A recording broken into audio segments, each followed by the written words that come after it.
Hervé Morin, bonjour. Bonjour. Vous êtes ancien ministre de la Défense, vous êtes le candidat de la droite et du centre pour les régionales en Normandie. On va commencer par l'international. Daesh a confirmé hier la mort de son numéro 2 dans un raid américain. Est-ce que ça peut modifier la donne dans la guerre que nous menons actuellement contre l'État islamique? Non, ça ne change rien. Malheureusement, ça ne changera rien. Daesh prospère sur les ruines d'une région qui est en grande difficulté, avec progressivement une tache grise et sombre qui part de l'Afghanistan et qui va jusqu'à l'Atlantique. Et jamais le monde n'a été aussi instable et aussi inquiet et aussi dangereux depuis des décennies. Alors, on a intensifié nos frappes en Syrie. Des djihadistes français auraient été tués. C'est ce qu'on avait appris de sources gouvernementales. Et puis, ça a été non confirmé par le Premier ministre. Est-il possible de savoir qui a exactement été visé? Est-ce qu'il y avait des Français dans ces frappes? Écoutez, oui, j'ai vu les débats sur la question. Français capables de commettre des attentats en France. Voilà, on lutte contre Daesh. Voilà, ce sont des terroristes qui n'ont, voilà. Après, il n'y a pas de question à se poser. Dès lors qu'on décide de rentrer en guerre, dès lors qu'on décide de porter le coup jusqu'en Syrie, on n'a pas de question à se poser de savoir de quelle nationalité ils sont. Ils sont des membres. Parce qu'on intervient quand même au nom de la légitime défense? Non, mais c'est même pas que... Oui, enfin, après, il faut trouver, bien entendu, la motivation internationale qui permet de pouvoir mener une opération militaire dans un autre pays, et le droit international évoque la légitime défense. Voilà pourquoi on dit ça. Il faut qu'on se dise les choses telles qu'elles sont. En vérité, on a affaire à des terroristes, on décide de faire la guerre contre le terrorisme, et après, j'allais dire, se trouvent des hommes qui sont de différentes nationalités. Il y a peut-être des Français, mais très franchement, je pense que c'est pas la construction de l'opération militaire. On n'est pas en train de se dire, enfin, je n'imagine pas un seul instant que le chef de l'État et le Premier ministre décident de frapper à tel endroit parce qu'il y a des Français. C'est pas comme ça que ça se passe. Est-ce que la menace du coup terroriste est plus pressante en France parce que nous intensifions nos frappes là-bas? Bon, elle est de même niveau, c'est tout. Elle est forcément importante, et nous sommes jamais à l'abri. Mais on dit tous la même chose. On voit que les Russes aussi interviennent beaucoup en Syrie. Est-ce que ça renforce Bachar el-Assad? Est-ce qu'on est en train d'en faire un personnage incontournable de cette guerre? De toute façon, il y a forcément dans la construction de la solution une transition politique. Et cette transition politique impose de mettre tout le monde autour de la table. Mais en même temps, on ne peut pas estimer ou penser un seul instant que cet homme qui est un boucher absolu puisse être la solution pour la Syrie. La vraie difficulté, c'est quelle solution? Ça veut dire qu'il faut faire avec lui? Il y a une période où il va falloir forcément, à un titre ou à un autre, faire avec lui, mais j'allais dire, c'est ce que dit aussi François Hollande quand il dit qu'il faut mettre tout le monde autour de la table. Enfin, François Hollande met quand même comme préalable le départ de Bachar el-Assad. Le préalable, c'est qu'au bout du compte, bien sûr, Bachar el-Assad parte. Et pour vous, il faut une intervention au sol? Non, je suis opposé à l'idée d'une intervention militaire massive. Moi, je suis pour des casques bleus qui assurent la sécurité des Syriens dans des zones, des casques bleus armés, ce qu'on appelle au titre du chapitre 7 des Nations Unies, afin qu'on donne aux Syriens l'espoir d'une solution. Parce que la question des migrants, vous ne pourrez l'aborder qu'en disant aux Syriens qui sont en dehors des frontières aujourd'hui, votre avenir est dans votre pays. On va parler des élections régionales puisque vous êtes candidat de la droite et du centre en Normandie. À combien vous estimez vos chances de faire basculer la région? Écoutez, moi je fais campagne, il faut beaucoup d'humilité quand on fait une campagne électorale. Vous avez un bon accueil?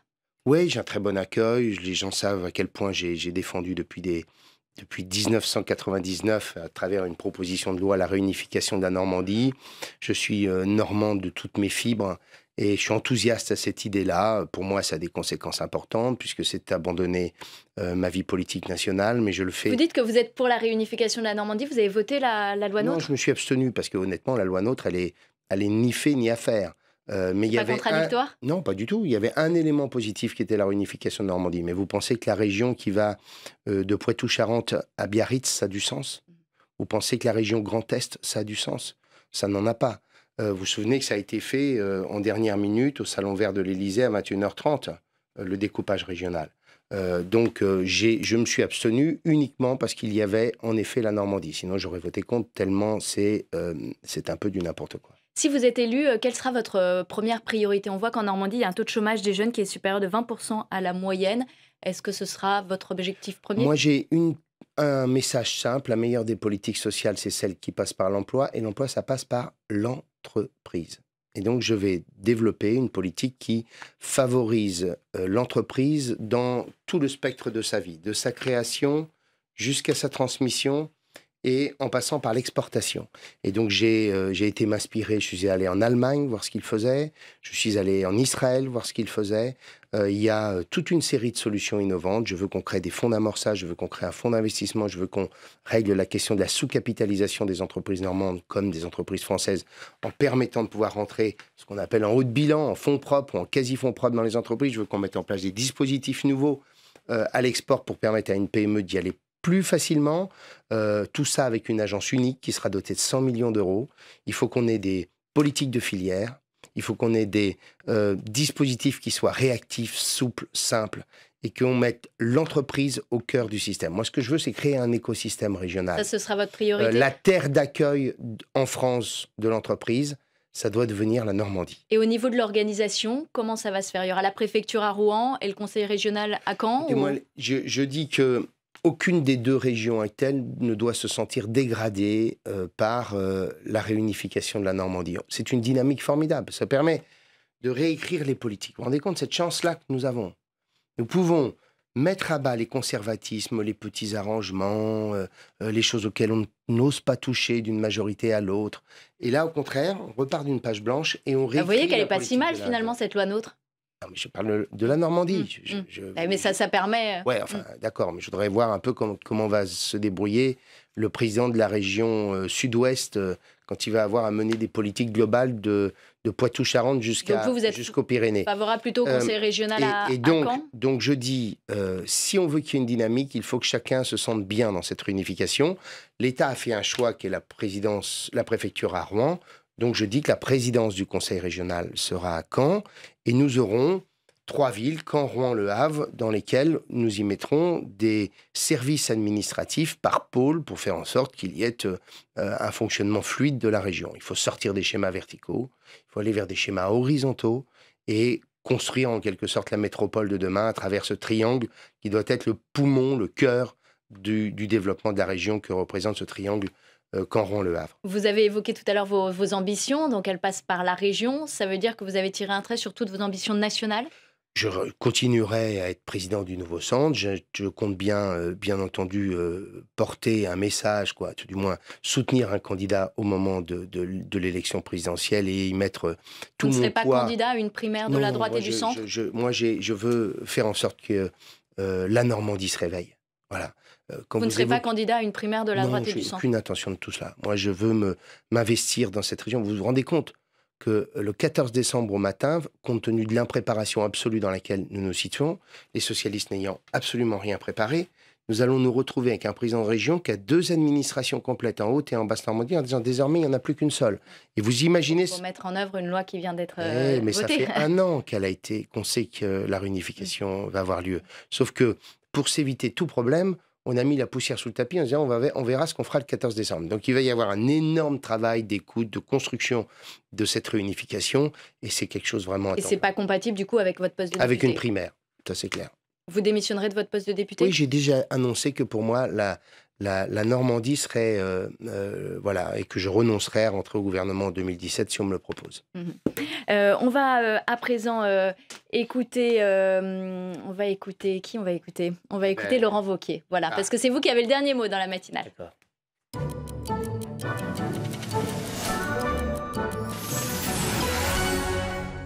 Alors, je vais vous demander de réagir aux grandes déclarations du matin. Donc, celle de Laurent Wauquiez, tout d'abord, qui apporte son soutien aux policiers, vous savez, qui manifestent aujourd'hui devant la chancellerie. Je suis maire et je vois ce que donnent aujourd'hui sur le terrain les conséquences du laxisme pénal de Madame Taubira. C'est rare que des policiers manifestent. Ils ne manifestent pas contre les juges. Ils ne manifestent pas contre la justice, contrairement à ce que le ministre de l'Intérieur a dit. Ils manifestent contre la politique de Madame Taubira et contre le sentiment que Madame Taubira aujourd'hui sabote leur travail. Quand vous avez des policiers qui arrêtent des délinquants et qu'ensuite ils ne sont pas condamnés par la justice, c'est tout le moral de la police qui est sapé. Et donc oui, j'apporte tout mon soutien et tout notre soutien aux policiers qui en ont besoin parce qu'ils incarnent l'ordre public et le respect républicain. Vous aussi, vous soutenez les policiers? Bien sûr. Enfin, vous vous rendez compte que des hommes que dans un certain nombre de tribunaux aujourd'hui, les peines ne sont plus exécutées quand ce sont des peines de quelques mois de prison. C'est ça la situation. C'est le fait de relâcher des délinquants extrêmement dangereux parce que le système pénal est complètement thrombosé. Ce sont des décrets qui datent de 2004. Oui, enfin d'accord, mais sauf que... 2004, c'était une majorité de droite. Oui, ok, mais sauf que si vous voulez, on a un système qui dysfonctionne largement par notamment l'instabilité du système de notre architecture pénale et du droit. On change la loi en permanence, on fait des annonces quasiment chaque semaine. J'ai vu encore François Hollande faire une annonce la semaine dernière sur un nouveau dispositif de lutte contre le racisme, comme s'il n'y en avait pas déjà dans la loi. Donc c'est chaque semaine, à chaque fois qu'on a un problème et qu'on ne sait pas comment l'aborder, on dit on fait une loi. Donc au bout du compte, on a un système qui ne marche plus. Deuxième déclaration, celle de Brice Hortefeux, ancien ministre de l'Intérieur de Nicolas Sarkozy. Il réagit à l'interview qu'a accordée Jérôme Lavrieux au Nouvel Obs. Dans l'évidence, beaucoup des protagonistes de la société Pygmalion, ou liés à celle-ci, semblent être aux abois, ce qui les amène à prononcer des mots contradictoires par rapport à ce qu'ils avaient eux-mêmes évoqué au début de cette affaire. Je n'ai rien d'autre à vous dire que cela. C'est une affaire qui concerne la société Pygmalion. Tous ceux qui sont cités ont été ou sont liés ou travaillent dans cette société. Encore une fois, il appartient aux magistrats de déterminer qui fait quoi et quelles sont les responsabilités. Et je suis sûr que ça sera très bien fait. Est-ce qu'on est à un tournant avec cette affaire Jérôme Lavrieux quand il dit que Nicolas Sarkozy ment? Est-ce qu'on pourrait dire que c'est comme l'affaire du Sofitel avec Dominique Strauss-Kahn? Écoutez, je n'en sais rien. Voilà, moi, ce que je constate, c'est qu'il y a un processus judiciaire qui est en cours et n'attendez pas de moi un commentaire quelconque sur cette histoire. Vous soutiendrez Nicolas Sarkozy? Je ne soutiens personne. Je suis candidat à la présidence de la région Normandie et c'est toute mon obsession du moment. Ça veut dire que vous ne soutenez pas non plus une candidature centriste à une primaire de la droite et du centre? Moi, la question qui se posera pour nous, c'est très clairement quel est le meilleur candidat pour pouvoir porter notre message et nos valeurs au moment de la campagne présidentielle. Donc il faudra un candidat qui pourra être Jean-Christophe Lagarde? Un candidat qui peut être soit un candidat de notre maison, soit un candidat dont nous estimons qu'il a toutes les chances de gagner. Donc pas nécessairement un candidat du centre? Pas forcément. Juste une réaction, Jean-Yves Le Drian qui devrait se déclarer candidat à la présidence de la région Bretagne en fin de semaine. Est-ce qu'il peut rester ministre selon vous et faire campagne? Écoutez, moi j'ai entendu les propos du président de la République à maintes reprises expliquer que ministre c'était un travail à temps plein et ministre de la Défense ça l'est plus encore. Et donc très clairement il doit démissionner de sa fonction ministérielle. On ne peut pas être candidat dans une régionale, c'est quand même un temps archi plein, c'est des dizaines de réunions, c'est un retour aux sources. Et donc, très clairement, on ne peut pas être à la fois dans une fonction exécutive. Même si nous sommes dans une situation un petit peu particulière, oui, de vive tension. Personne n'est irremplaçable. Dernière réaction à présent, c'est celle de Xavier Bertrand. Il réagit à une note interne de la SNCF qui offrirait la gratuité des transports aux migrants.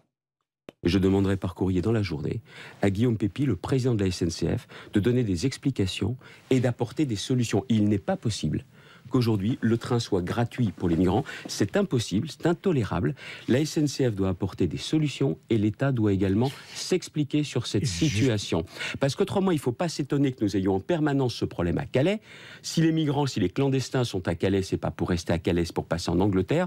Mais il n'est pas question qu'en France, il y ait le symbole, le train est gratuit, vous pouvez aller à Calais. La SNCF doit s'expliquer et apporter des solutions.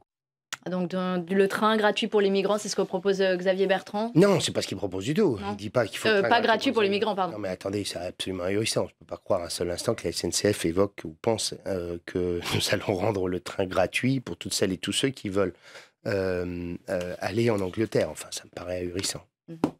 Il n'y a pas que des migrants liés aux réfugiés. Il y a des migrants économiques. Je suis allé en Allemagne il y a 10 jours. ils ont constaté que sur 100 migrants, à peu près 60 à 70% sont des migrants liés simplement à des questions économiques. Donc ils ont 30 à 35% qui sont des migrants politiques, liés à la guerre, liés aux tragédies que nous connaissons, mais ils en ont quand même 65% qui sont directement liés aux migrations économiques. Donc on ne va pas accentuer encore le phénomène par la gratuité du train, c'est absolument ahurissant.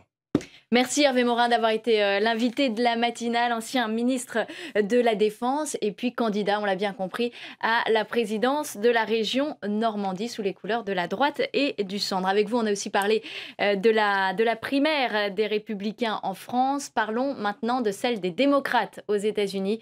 Hier avait lieu le premier débat télévisé. Hillary Clinton a-t-elle conservé son avance? On en débat.